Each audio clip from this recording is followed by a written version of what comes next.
नमस्कार दोस्तों, कैसे हैं आप सब। आशा करता हूं आप सभी सुखी व स्वस्थ होंगे। दोस्तों, मैं हूं एडवोकेट राजेश। स्वागत करता हूं आप सभी का आपके अपने YouTube चैनल पर। दोस्तों, आज का ये वीडियो आप सभी के लिए बहुत ही ज्यादा महत्वपूर्ण है। दोस्तों, आपको ये वीडियो पूरा देखना चाहिए, क्योंकि दोस्तों ज्यादातर इस तरीके के वीडियो मल्टीपल लोन डिफॉल्टर्स या दोस्तों जिनके लोन डिफॉल्ट हो गए हैं उन्हीं के लिए हैं दोस्तों। और हम ये कोशिश करते हैं कि किसी ना किसी तरीके से लोन डिफॉल्ट के मामले में या उससे संबंधित आपको आ रही समस्याओं का समाधान करने की कोशिश करें दोस्तों। तो दोस्तों, आज हम आपके लिए एक और समाधान लेके आए हैं, तो आप वीडियो को जरा ध्यान से देखिए। दोस्तों, जैसा कि आप सभी जानते ही हैं आप कि आजकल अब लोन कंपनियां फास्ट तरीके से आपको लोन प्रोवाइड करवा रही हैं, आपका आधार कार्ड और पैन कार्ड देकर। आधार कार्ड और पैन कार्ड देखकर ये पता लगा लिया जाता है कि हाँ भाई, आपकी सिविल स्कोर कितनी है, आप लोन के लिए एलिजिबल हो कि नहीं हो। एलिजिबल होते हैं तो आपको एक ऑफर दे दिया जाता है, और उस ऑफर के तहत बाकी की डॉक्यूमेंट जब आप पूरी कर देते हैं तो दोस्तों वो भी सारा का सारा कुछ ही मिनटों में हो जाता है और पैसा आपके अकाउंट में आ जाता है दोस्तों। अब दोस्तों, आगे होता क्या है, जितनी जल्दी पैसा आपके अकाउंट में आ जाता है उतनी ही जल्दी लोन कंपनियों का रीपेमेंट प्रोसेस भी शुरू हो जाता है। यानी कि 30 डेज का टाइम होता है इसमें। दोस्तों, होता है कई बार कुछ लोग लोन टाइमली पे कर पाते हैं और कुछ लोग रह जाते हैं या किन्हीं विषम परिस्थितियों की वजह से लोन नहीं पे कर पाते हैं। कारण कोई भी हो सकते हैं दोस्तों। अब दोस्तों, आपको यह बताने की जरूरत नहीं है कि मिडिल क्लास के सामने आने वाली समस्याएं आखिरकार कौन कौन सी हैं दोस्तों, क्योंकि ज्यादातर लोग मिडिल क्लास वाले ही परेशान होते हैं दोस्तों।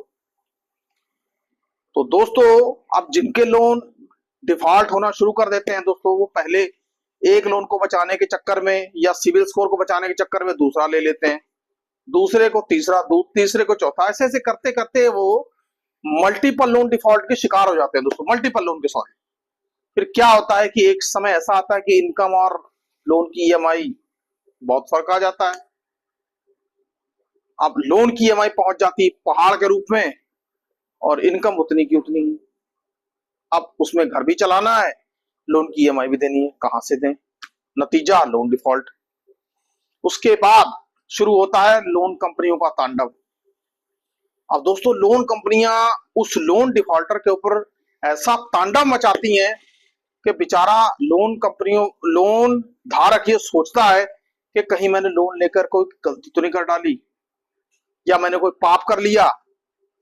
दोस्तों, उसको ऐसा एहसास करा दिया जाता है कि जैसे भैया तूने लोन डिफॉल्ट करके तूने पाप कर लिया दोस्तों। अब दोस्तों, विषम परिस्थिति किसके साथ नहीं आती दोस्तों। देश के बड़े बड़े इंडस्ट्रियलिस्ट विषम परिस्थितियों से नहीं बच पाए तो दोस्तों आम इंसान की बात ही क्या है। आम इंसान का मुसीबतों के साथ तो चोली दामन का साथ रहता है दोस्तों। एक गई दूसरी आई, दूसरी गई तीसरी आई। अब दोस्तों, हर कोई बड़े बड़े बिजनेसमैन की तरह, जो जैसे बड़े बड़े देश में लोग हैं उनकी तरह भाग्यशाली तो नहीं है। तो दोस्तों, कुछ काम ऐसे होते हैं जो मिडिल क्लास को लोन लेकर ही पूरे करने होते हैं दोस्तों। लेकिन कई बार बड़ी विषम परिस्थितियां, जैसा कि मैंने पहले कहा। अब दोस्तों, फिर क्या होता है, लोन डिफॉल्ट हो गया, फिर कंपनियों के वही फोन कॉल्स, लगातार कॉल्स, ये कॉल्स वो कॉल, ऐसे कॉल्स वैसे कॉल्स। अब वो लोन धारक ये परेशान हो जाता है कि आखिरकार ये हो क्या रहा है मेरे साथ। चलिए, लोन कॉल्स की बात अभी हम ज्यादा नहीं करेंगे। मुद्दा आ जाता है लोन रिकवरी एजेंट्स का। अब हाँ दोस्तों, जो लोन रिकवरी एजेंट्स का ये जो कंपनियों का जो एक पार्ट है, ये दोस्तों लोग रिकवरी एजेंटों के नाम से कई बार घबरा जाते हैं दोस्तों। अब दोस्तों, घबराहट के अंदर वो एक जेन्युइन और एक फेक रिकवरी एजेंट के बीच में फर्क करना भूल जाते हैं दोस्तों। जी हाँ दोस्तों, आज मैं आपको यही बताने वाला हूं कि रिकवरी एजेंट कितने प्रकार के होते हैं और जेन्युइन और फेक रिकवरी एजेंट को कैसे पहचानें। और उनके साथ कैसा व्यवहार करें। आज इस वीडियो को आप पूरा देखें, आपको सब कुछ समझ में आ जाएगा। दोस्तों सबसे पहली बात तो आपको मैं ये कहूंगा कि जिनके लोन डिफॉल्ट हो रहे हैं, हो चुके हैं या होने वाले हैं, सबसे पहले प्रायर लीगल नोटिस दे डालिए। प्रायर लीगल नोटिस और इंटीमेशन लेटर्स भी, क्योंकि दोस्तों लोन रिकवरी में ये प्रायर लीगल नोटिस और इंटीमेशन लेटर आपके बहुत काम आने वाला होता है दोस्तों, क्योंकि ये एक ऐसा टूल है कि जिससे रिकवरी एजेंट देखकर घबराकर भाग जाता है। कैसे भाग जाएगा अब ये तो मैं वीडियो में आगे बताऊंगा आपको, लेकिन पहले आप इतना समझ लीजिए कि प्रायर लीगल नोटिस तो देना ही देना है, और दोस्तों खुद से नहीं देना, एडवोकेट के थ्रू दिलवाइए। आपके पास यदि एडवोकेट नहीं है तो ये काम हमारा चैनल करके देगा आपके लिए बहुत ही सस्ते रेट्स पर। आपको चिंता करने की, घबराने की जरूरत नहीं, लेकिन आपसे विनम्र निवेदन है कि आप खुद वकील ना बने, एडवोकेट के थ्रू प्रायर लीगल नोटिस दिलवाएं दोस्तों, और फिर उसका चमत्कार देखिए कि क्या होगा। अब दोस्तों लौट के आते हैं विषय के ऊपर। विषय यह है कि लोन रिकवरी एजेंट कितने प्रकार के होते हैं, उनको कैसे पहचाना जाए और किस रिकवरी एजेंट्स के साथ क्या व्यवहार किया जाए।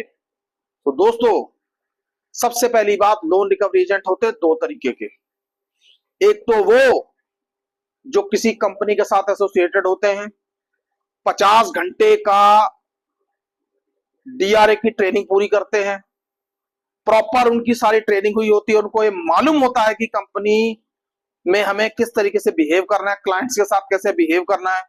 वो उनके पास प्रॉपर डीआरए का लाइसेंस होता है, आईडी कार्ड होता है दोस्तों, और जब वो आते हैं तो उनके पास होम विजिट या ऑफिस विजिट का प्रॉपर लेटर भी होता है दोस्तों।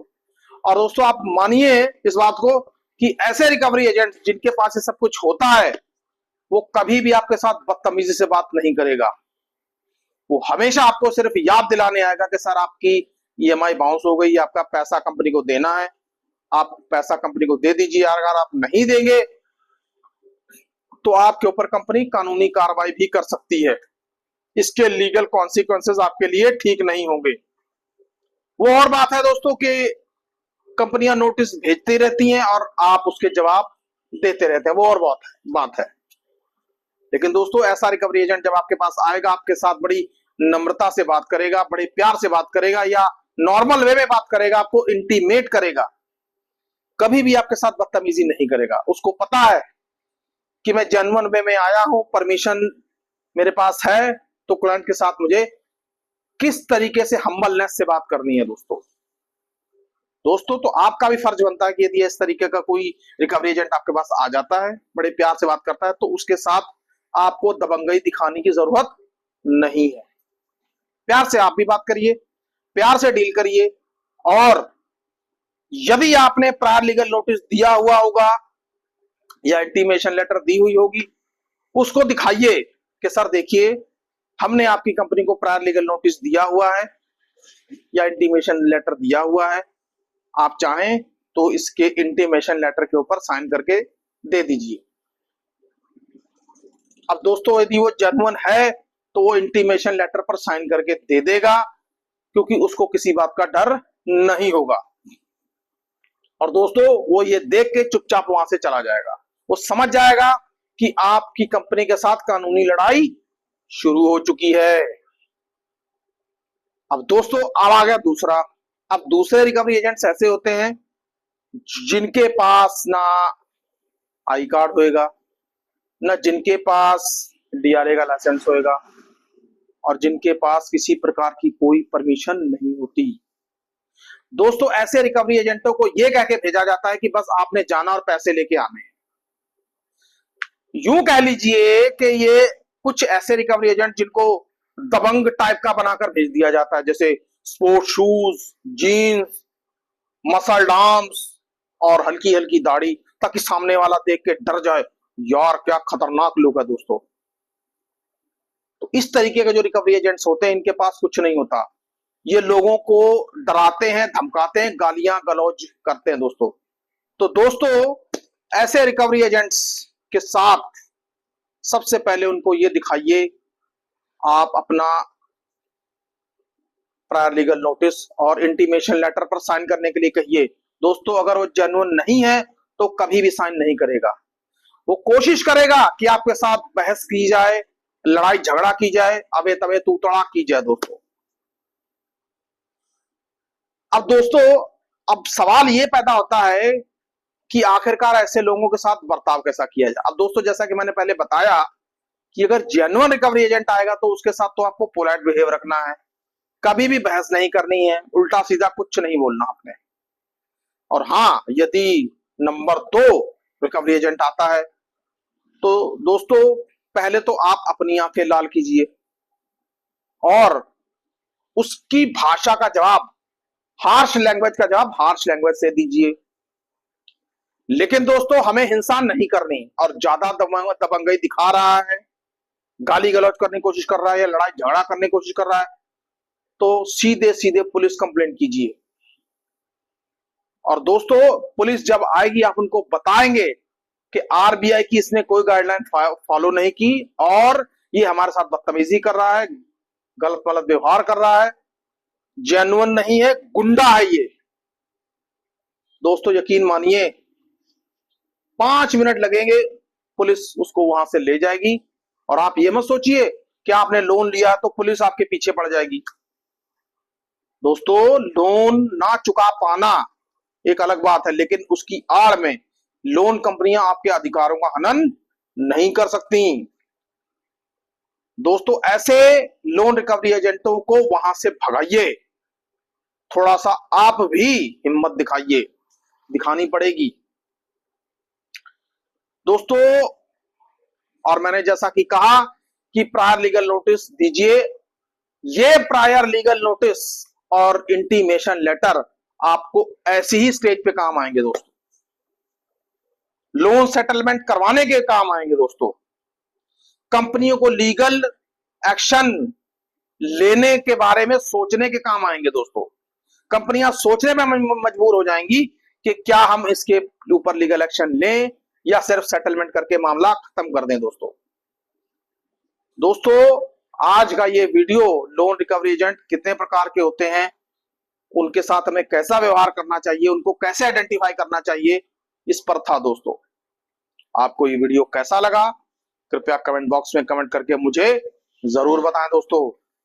और दोस्तों, यदि वीडियो पसंद आ गया तो झट से लाइक कर डालिए, लाइक्स की कोई कमी नहीं होनी चाहिए दोस्तों। सुखी रहिए, स्वस्थ रहिए। जय हिंद, जय भारत।